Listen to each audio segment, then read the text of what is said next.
This was my grandfather, Lei Vang Jim. Of course, I didn't know him back then. Many years later, this was the man I knew. But did I really know him? You see, this was me, and like many of you, I was raised away from the motherland, with floral couches and a broken TV for a TV stand. And like many of you, I had very little communication with my grandparents in Vietnam. Either my grandfather never checked his Instagram DMs, or the internet was still rather limited during the 90s. Suddenly one day, I grew up and wondered what happened to me. Oh wait, that's another day and another video. You see, I lived in Vietnam for quite a while. I took Highway 1 to see him many times, but his early life still remained a mystery to me. Just look at how mysterious this picture is. Ooh, so many mysteries. Like, who were these guys? How did they get to know him? How did he get on this rock wearing a suit? Was he the Asian Heisenberg? So many mysteries surrounded his early life. This was where I met him for the very first time a few years ago.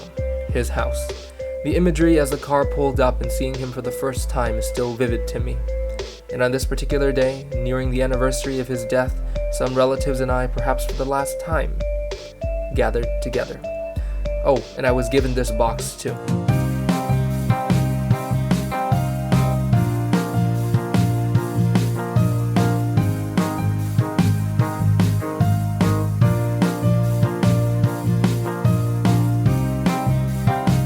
My grandfather loved France and talked highly about Paris. I didn't know why until I went there. Immediately I knew why. The architecture, the charm, the atmosphere of a city far from Saigon, but a country not quite far from Vietnam, but still vastly different and more advanced during that period. His more Western-minded approach to life and his loyalty to science set him far apart from many in his generation.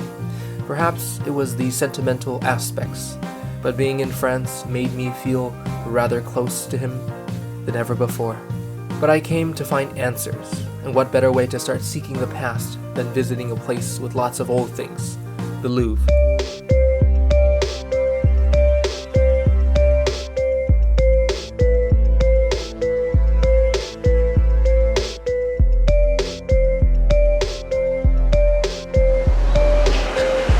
there has to be some kind of clue in here.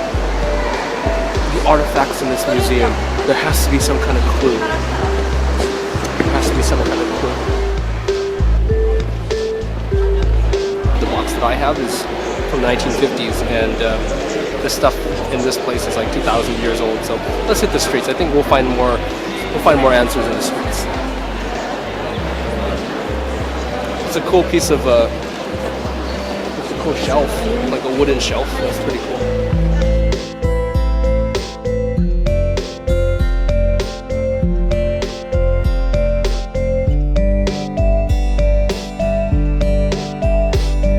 See, the box that I was given contained old photos of my grandfather during his stay in France.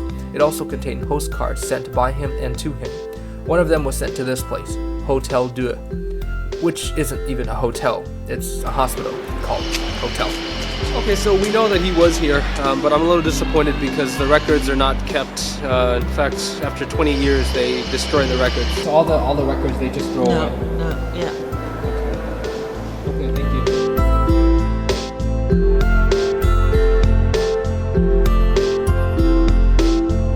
My grandfather met my grandmother in Saigon because she sold birds. She used to sell doves and pigeons, and that's how they met. And here I am being surrounded by pigeons. No doves though, no doves. I guess that's kind of like a, nah, that's not a dove. Anyways. Yeah.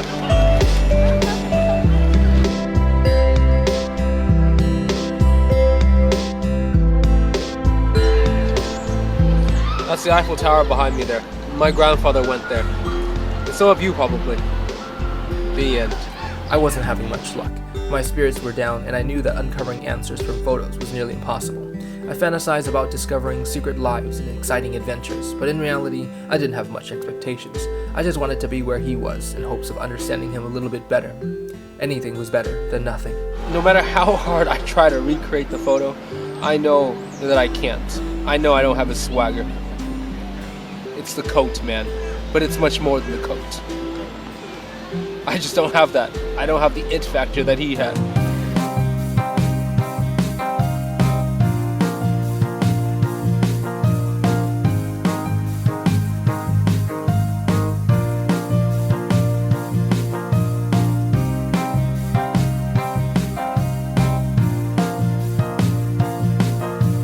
meantime, I'll just sit on this bench and reflect about the past.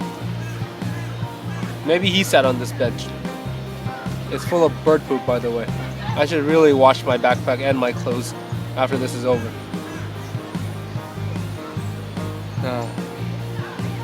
At least I made some friends. They're crows.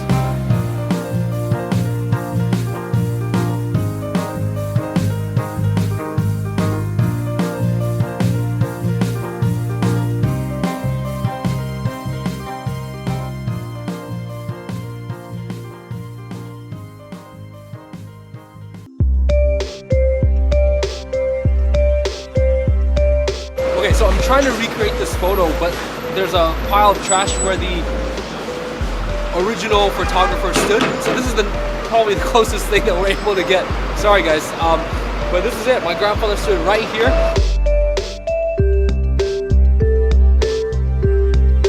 Something changed here. I can't replicate this exact thing, but here we are, right here. This is it. This is the most monumental picture because he wrote this, he gave this for my father and his siblings. There's a lesson here. Talk to your elders before it's too late, before the doors close. You see what I did there? And you're off on your separate ways. I was disappointed and remorseful, but I had to think about the positive side. If I hadn't moved to Vietnam, I would have never had the chance to get to know him at all. My grandfather and my father didn't get along. They never spoke for years and there was a lot of deep resentment. But my presence in Vietnam helped bridge their years of animosity. Eventually, towards the end of my grandfather's life, they did reconcile, a little bit. You see, my grandfather was an educated yet prideful man. He worked for a French company in Saigon, and the manager really admired his skills. So much that the manager wanted him to marry his own daughter. But my grandfather, out of pride, rejected the idea of marrying into a rich family as a poor man. He quit the job, met my grandmother, married her, and worked in France with her brother. I still don't know what they did over there. My dad was still a toddler during this time, and this was when all those photos were taken. After his return from France, he separated from his wife and lived alone all the way until his passing. And that's all I know about my grandfather's past. The man that I did know, however, was a very strict man to everyone around him. Very difficult at times. Besides, with me. You see, we didn't always agree on things, but he was so easygoing and relaxed with me, oftentimes cracking jokes. He spoke to me as if we were equals, and he understood my way of thinking, perhaps even more than my own parents. We got along really well because I respected his mind and his sentimentalism. His French influences inspired his worldly views, yet he remained undeniably Vietnamese. He lived a logical life based off of emotions, and I truly valued him because of that.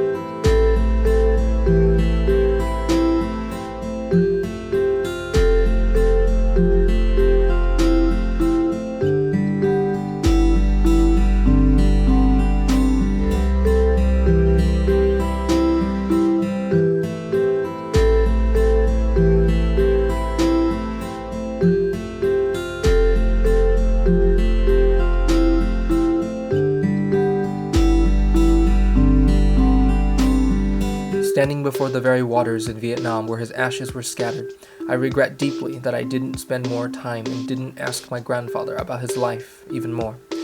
I regret working on weekends or being too busy going off somewhere else far away where the most important place was close by.